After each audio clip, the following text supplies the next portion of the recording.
মাই god, সেই ভাই পরিবেশটা নাকি মারাত্মক লেভেলের পরিবেশ। ও মাই গড। তো অবশেষে আমি সাইকেলটা রাখছি। অনেকগুলো গরু দেখা যাচ্ছে, বেড়া দেখা যাচ্ছে। এগুলা যদি সাইকেলের উপরে চলে আসে তাহলে ভাই শেষ। দেখুন ন্যাচারাল পরিবেশ। ওরে ভাই আমার পুরো মাঝে মধ্যে ব্যথা হয়ে গেছে। দেখেন লাউ পড়ে আছে, এটা হলো লাউ, যে লাউ। তো এরকম ভালো ভালো লাউ পড়ে থাকে। আমি আছি এখন সাইকেল নিয়ে গোলাপ গ্রামে। তো কাকা কি অবস্থা, ভালো আছো? তো দেখতে পাচ্ছেন বাট সাইকেল নিয়ে গোলাপ গ্রাম বাট ভ্রমণ করতেছি। নিরিবিলি পরিবেশ, কেউ নাই, একেবারে ন্যাচারাল একটা পরিবেশ। এখন রোজার মাস তো তাই মানুষজন একবারে ঘুরতে কম আসে। এই যে বাগান দেখেন, বাগানে ফুল আইতাছি ভিতর থেকে। তো কোন দিক দিয়ে যাওয়া যায়? এদিক দিয়ে যাই, কি বলেন? তো মোটামুটি ভালোই লাগতেছে, কারণ ও মাই গড, সেই ভাই পরিবেশটা নাকি মারাত্মক লেভেলের পরিবেশ। মানে চারদিকে শুধু মানুষ, একটাও নাই, আমি ছাড়া আর কেউ নাই। ও মাই গড, ও রে সাইকেল দিয়ে ঘুরে পরিবেশটা সেই ভাই। জানি না আপনাদের কেমন লাগতেছে, আমার অনেক ভালো লাগতেছে ভাই। আপনারা হয়তো আমার সাথে থাকলে বুঝতে পারতেন। সূর্য দেখছেন গোলাপ গ্রামে আজকে সূর্যটা, ওয়াও ওয়াও। তো এই যে সাইকেল, আজকে এই যে সাইকেল নিয়ে বাট আমি ঘোরাঘুরি করছি। তো চারোদিকে ন্যাচারাল একটা পরিবেশ। গোলাপ বাগানে আজকে আমি সাইকেল নিয়ে ঘুরতেছি ভাই, আমার মোটামুটি অনেক ভালো লাগতেছে। তেমন কথা হয়তো গুছায় বলতে পারতাছি না, কিন্তু গ্রামে থাকা অবস্থায় যেরকম মানুষজন কথা আঞ্চলিক ভাষা বলে তেমনই। তো আজকে সূর্যটা দেখেন, মারাত্মক লেভেলের একটা সূর্য। যারা সাইকেল নিয়ে গোলাপ বাগানে আসতে চান তারা অবশ্যই সাইকেল নিয়ে গোলাপ বাগানে সুন্দরভাবে ঘুরতে পারবেন, কেননা সাইকেল নিয়ে অনেক সুন্দরভাবে ভালোভাবে ঘোরা যায়। তো আমি একেবারে ভিতরে চলে আসছি। দেখুন গাইস, একটা মানুষও নাই, সূর্য দেখা যাচ্ছে। হাঁপায়ে গেছি, এক হাতে সাইকেল ধরা, এক হাতে ক্যামেরা দিয়ে ভিডিও করা খুব টাফ। জানি না ভিডিওতে কতটুকু কী রাখতে পারছি, তবে আমি আপনাদের সাইকেল দিয়ে ঘুরিয়ে কম বেশি দেখাতে পাচ্ছি। আবার ভাই আমি শেষ, আজকে শরীর পুরো ব্যথা হয়ে যাবে, এটা আমি নিশ্চিত। দেখছেন উঁচা নিচা দেখেন না, মানে কি উঁচা নিচা জায়গা। বাহ, আমি ভাই আজকে শেষ, এখানে সাইকেলটা রাখবো। ও মাই গড। তো অবশেষে আমি সাইকেলটা রাখছি, মানে ওই যে সাইকেলটা দেখেন ওখানে সাইকেলটা রাখছি। মানে এত পরিমাণ সাইকেলটা টান দিছি, আস্তেই টান দিছি, কিন্তু মানে উঁচা নিচা জায়গা তো জোরে বুঝে নেই, তো উঁচা নিচা জায়গায় যেরকম হয় তো সেম। তো যাই হোক, অবশেষে আমি মনে করেন সাইকেলটা রেখে আমি বিশ্রামের জন্য একটু হাঁটাহাঁটি করি। তো এখানে একটা ছেলেকে দেখা যাচ্ছে। এটা কি করস তুই? ছাগল রাখস? কতর ছাগল? ওই নিচে? আরে ভাত খাইছ? আজকে তো রোজা, রোজা রাখস নাই? লাঠি দিয়ে কি করস? গুড। ছাগল রাখবি, মানুষজন আহে ভিতরে? হ্যাঁ, একটা আহে নাই? ওরি স্যার এমনি আহে নাই? আরে মানুষজন একবারে নাই বলে চলে। তো একটা কাপড়কে দেখা যাচ্ছে যে, জানি না আপনারা দেখতে পাবেন কিনা, ওই যে ওগুলো ওর ছাগল। তো গোলাপ বাগানে ও ছাগল রাখে। তো খুব সুন্দর ন্যাচারাল একটা পরিবেশ, চাইলে আসতে পারেন। আর ওই যে সূর্যটা দেখাই আমি, দেখছেন ভাই রে ভাই, ওই যে এমনি দেখে, কেমনি দেখাম ভাই, মারাত্মক লেভেলের একটা সূর্য।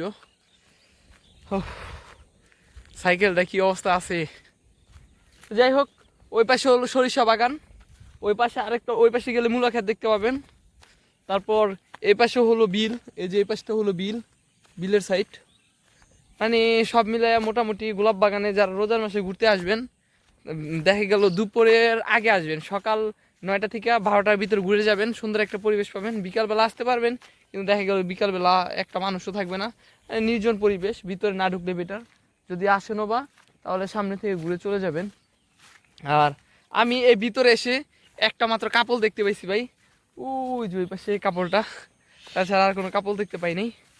তো ইতিমধ্যে আমার সাইকেলটা দেখতে পাচ্ছেন ওই জায়গায়, তো দেখেন সাইকেলটা কী অবস্থা আছে। তো আবারও বলতে চাচ্ছি, আজকে গোলাপগ্রামে সাইকেল নিয়ে ঘোরাঘুরি, মানুষজন নাই, মানুষজনের ভিড় একেবারে কম, যেহেতু রোজার মাস চলতেছে, একেবারে নেই বলতে চলে। ন্যাচারাল একটা পরিবেশ, যে পরিবেশে যারা ঢাকা শহরে থাকেন, তো এই পরিবেশটা দেখতে আপনাদের অনেক ভালো লাগবে। তো আপনারা যদি একবারে গোলাপ বাগান ফাঁকা মাঠে ঘুরতে চান তাহলে এই সময় আসবেন। এই সময় যদি আসেন তাহলে অনেক সুন্দরভাবে দেখতে পাবেন। দেখেন লাউ পড়ে আছে, এটা হলো লাউ, যে লাউ। তো এরকম ভালো ভালো লাউ পড়ে থাকে, ওই যে ক্ষেত আছে ওই পাশে লাউ ক্ষেতটা, ওখানে সুন্দর আরও সুন্দর সুন্দর লাউ রয়েছে ভিতরে, এগুলো পোলা পাইনি বাটা খেলে, মানে লাউর দামও কম একেবারে, গ্রামে বুঝে নিই তো একেবারে সব কিছু দাম কম ভাই। আমার ভালো লাগতেছে, আমি ভাই কি বলবো, আমার ভালো লাগতেছে। যাই সাইকেলের সামনে যাই, গিয়ে সাইকেলটা উঠাই। তো আমার সাইকেলটা আমি এখন উঠাবো, যাই গিয়ে দেখুন কত কষ্টে সাইকেল বেচারা পড়ে আছে, বলার কোনো ভাষা নাই। কী করবো, উঁচা নিচা যে জায়গা, পারি না তো ভালোভাবে চালাতে, উঁচা নিচা জায়গার ভিতরে বুঝে নিই তো আপনারা। তো দেখেন গাইস গিয়ার আলাইটা কী অবস্থা করে, সাইকেল তো আমি তেমন চালাই না, জাস্ট এই যে এটা হলো সিট। এই সাইকেলে আমার সম্বল এখন গোলাপ বাগানে ঘোরাঘুরির।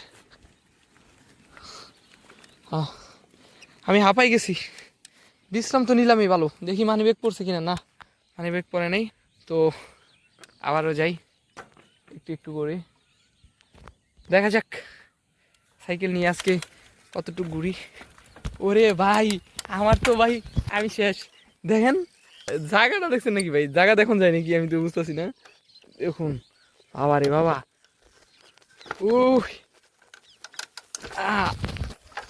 আরে ভাই। তো আমার যে সাইকেলটা এই সাইকেলটা গিয়ার দেখেন, গিয়ার প্রায় নষ্ট হয়ে গেছে বলা যায়, আর এ পাশেরও গিয়ার নষ্ট হয়ে গেছে। তো যাই হোক, এটাই আমার সম্বল, ঘোরার জন্য পারফেক্ট। ওখানে অনেকগুলো গরুও দেখা যাইতেছে, সব এতক্ষণ মানে গরু খাওয়াইছে, এখন বাসায় নিয়ে যাবে। তো সাইকেল নিয়ে আমার ভ্রমণ, এখানে যারা সাইকেল নিয়ে বাট গোলাপ বাগানে ঘুরতে আসবেন একটু সেফটির ভিতর দিয়ে আসতে হবে, কেননা মাটি খুব উঁচা নিচা, কোথাও গর্ত কোথাও উঁচু, মানে সব মিলায় বলা যায় খুব সেফটি দরকার। আর সবচেয়ে বড় কথা কি, সাইকেল চালাই, তো সাইকেল চালানোর মধ্যে অনেকে আছে রাফ চালায়, তাদের উদ্দেশ্যে আমি একটি কথা বলি, কেউ রাফ চালাবেন না, ভালোভাবে চালাবেন। একটি দুর্ঘটনা সারা জীবনের কান্না, বলা তো যায় না কখন দুর্ঘটনার ভিতর পড়ে যান। তারপর সেফটি থাকা ভালো। সামনে অনেকগুলো গরু দেখা যাচ্ছে, বেড়া দেখা যাচ্ছে, এগুলা যদি সাইকেলের উপরে চলে আসে তাহলে ভাই শেষ। দেখুন ন্যাচারাল পরিবেশ, ওরে ভাই আমার পুরো মাঝে মধ্যে ব্যথা হয়ে গেছে, না হবে না ভাই রে ভাই, হবে না দেখছেন সাইকেলটা চালাইতে যাই আমি কতটা ক্লান্ত হয়ে গেছি।